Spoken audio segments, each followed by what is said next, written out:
इस पद में आने के बाद जो भी मैं हूँ बाबा के लिए ही हूँ।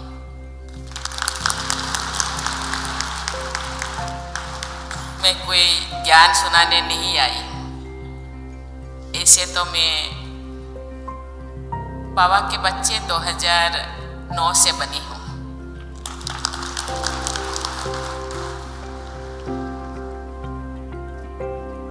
मेरा सौभाग्य मैं था उससे पहले बनने के लिए। मैं जब मिनिस्टर बनी, एक भाई ने, विजय भाई ने मेरे पास आए, बोले मैडम आपको तो थोड़ा एक कोर्स करना है। मैं उससे पहले ही भी मैं जानती थी ब्रह्मा कुमारीज के बारे में, क्योंकि मेरे छोटा सा शहर में मैं जहाँ रहती हूँ वहाँ भी एक सेंटर है। वहाँ के भाई बहन मिलने के लिए आते थे, मैं भी जाती थी, लेकिन इतना मैं ध्यान नहीं देती। मैं भक्ति मार्ग में बहुत सारा संस्था से जुड़ी थी। वो सब संस्था का नाम यहाँ बोलना नहीं चाहूँगी। मैंने सोचा कोई भी संस्था में जुड़ने के बाद आधा अधूरा छोड़ना ठीक नहीं है। शायद मैं टाइम नहीं दे पाऊंगी, लेकिन जिंदगी में आगे बढ़ते बढ़ते उस टाइम मुझे जो विजय भाई ने बोले कि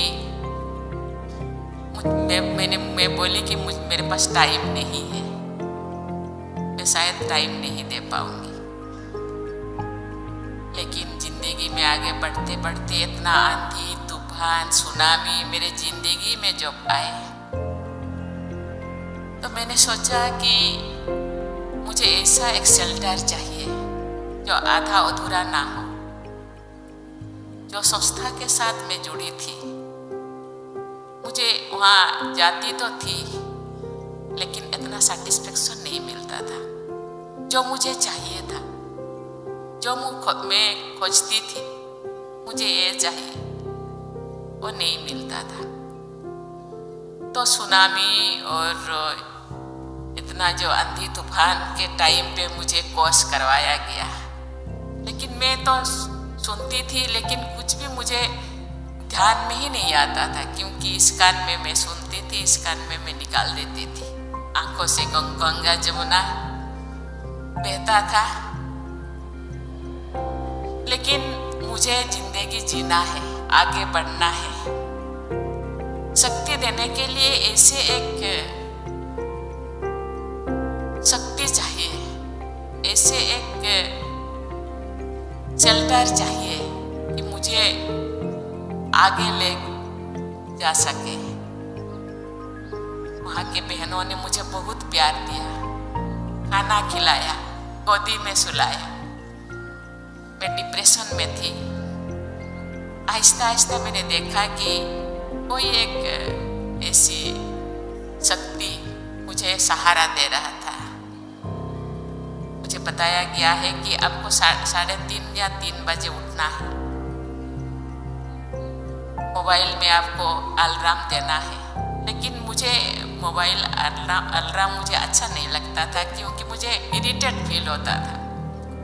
तो ऐसे कोई मुझे उठाते थे, मैं उठ जाती थी और ध्यान तो नहीं लगता था, लेकिन बैठना मैं शुरू किया।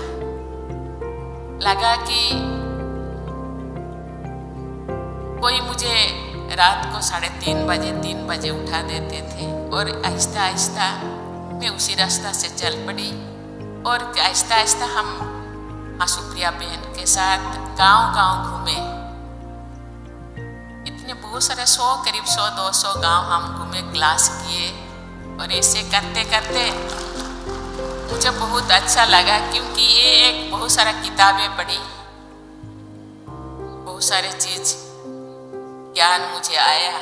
नहीं, यही रास्ता सही है। मैं अपने आप को पूछी कि मुझे क्यों ये सब ज्ञान पहले नहीं मिला। पहले शायद मिलता तो इतना सारा जो आंधी तूफान सहने के लिए जो शक्ति मुझे चाहिए था, वो शक्ति शायद पहले से मिल जाता।